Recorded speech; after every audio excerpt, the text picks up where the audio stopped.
Parliament നടപടികൾ ആരംഭിച്ചത് മുതൽ സഭ സ്തംഭിപ്പിച്ച പ്രതിപക്ഷം അമിത്ഷായുടെ രാജി ആവശ്യപ്പെട്ട് പ്രതിഷേധമുയർന്നോടെ ഇരുസഭകളും 2 മണിവരെ നിർത്തിവെച്ചിരിക്കുകയാണ്. കൂടുതൽ വിവരങ്ങളുമായി ഡി ധനസുമോദ് ഡൽഹിയിൽ നിന്ന്. ധനസുമോദ്, പ്രതിപക്ഷത്തിന്റെ ഇന്നത്തെ ഒരു ഫ്ലോർ സ്ട്രാറ്റജി എന്താണ്?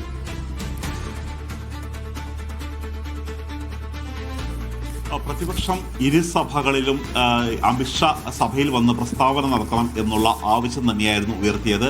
ജന്തർ മന്ദർ പ്രതിഷേധത്തെ പോലീസ് നേരിട്ടത് കിരാതമായ നടപടിയിലൂടെയാണെന്നും വിദ്യാർത്ഥികൾക്ക് നേരെ പെല്ലറ്റ് ഉപയോഗം ഉൾപ്പെടെ ഉണ്ടായിട്ടും അതൊന്നും സംഭവിച്ചില്ല എന്ന തരത്തിലാണ് കേന്ദ്രമന്ത്രിമാർ പ്രസ്താവന നടത്തിയിരിക്കുന്നത്. അതുകൊണ്ട് ഇതിനെതിരെ കൃത്യമായ ഒരു നീക്കം, മറുപടി കേന്ദ്ര സർക്കാരിന്റെ ഭാഗത്തു നിന്നുണ്ടാകണം എന്ന് തന്നെയാണ് ആവശ്യപ്പെട്ടത്. പതിവ് സാധാരണ പ്ലക്കാർഡ് ഉയർത്തി പാർലമെന്റ് കവാടത്തിൽ ആദ്യം പ്രതിഷേധിക്കുകയാണ്, ധർണ നടത്തുകയാണ് ചെയ്തത്.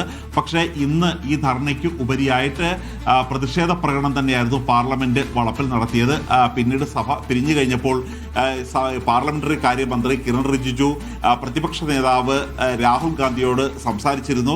ഈ സഭാസ്തംഭനം ഒഴിവാക്കി ബില്ലുകൾ ചർച്ച ചെയ്യാനുണ്ട്, ഇക്കാര്യങ്ങൾ സഭാ നടപടികളിലേക്ക് കടക്കാൻ പ്രതിപക്ഷം തയ്യാറാകണം എന്നുള്ള ആവശ്യം തന്നെയാണ് അദ്ദേഹം ഉന്നയിച്ചത്. പക്ഷേ അമിത്ഷാ സഭയിലെത്തി പ്രസ്താവന നടത്താതെ ഈ സമര നടപടികളിൽ നിന്നും പ്രതിഷേധ പരിപാടികളിൽ നിന്നും ഒരു ഇഞ്ച് പോലും പിന്നോട്ടില്ല എന്നുള്ള ഒരു നിലപാട് തന്നെയായിരുന്നു പ്രതിപക്ഷ നേതാവ് സ്വീകരിച്ചത്. മാത്രമല്ല FCRA ബില്ല് നിലവിലെ രൂപത്തിൽ സഭയിൽ കൊണ്ടുവരാൻ അംഗീകരിക്കില്ല എന്നൊരു നിലപാടിൽ തന്നെയായിരുന്നു KC വേണുഗോപാൽ എടുത്തത്. 2 സഭകളിലും ഈ പ്രശ്നത്തെ തുടർന്നാണ് സഭ പിരിയേണ്ടി വന്നത്. അങ്ങനെ 2 മണിവരെയാണ് ഇരു സഭകളും നിർത്തിവെച്ചിരിക്കുന്നത്. ധനസുമോദാണ് വിവരങ്ങൾ നൽകിയത്.